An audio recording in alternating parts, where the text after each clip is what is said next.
Sveiki, nutricijolai sveikina šio dienoje ir šiandien kalba apie šlapimo rūgštį. Šlapimo rūgštis yra atliekų produktas susidarantis skylant purinams azoto turintiems junginiams, kurių yra daugelį maisto produktų ir kuriuos taip pat gamina organizmas. Tai natūrali medžiaga, kuri prastomis sąlygomis ištirpsta kraujyje, filtruojama inkstų ir išskiriama su šlapimu. Tačiau padidėjus šlapimo rūgšties kiekiui gali kilti įvairių sveikatos problemų, įskaitant podagrą, inkstų akmenligę ir kitus medžiagų apykaitos sutrikimus. Podagra tai artrito forma, kuriai būdingi staigūs, stiprūs sąnarių skausmo, paraudimo ir jautrumo priepuoliai. Ji pasireiškia, kai sąnariuose susikaupia šlapimo rūgšties kristalai sukeliantys uždegimą ir skausmą. Inkstų akmenys. Didelis šlapimo rūgšties kiekis gali sukelti inkstų akmenligę.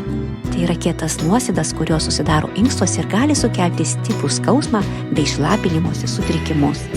Metabolinis sindromas. Padidėjęs šlapimo rūgšties kiekis siejamas su metaboliniu sindromu, tai yra būklių grupe, didinančia širdies ligų, insulto ir diabeto riziką.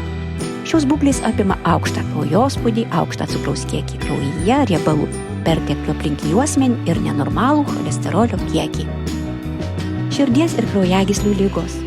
Didelis šlapimo rūgšties kiekis gali prisidėti prie širdies ir kraujagyslių ligų, įskaitant hipertenziją, vainikinių arterijų ligą ir insultą. Šlapimo rūgštis gali sukelti oksidacinį stresą ir uždegimą, kurie yra pagrindiniai šių ligų išsivystymo veiksniai. Kaip valdyti šlapimo rūgšties lygį, pakalbėsime kitą kartą.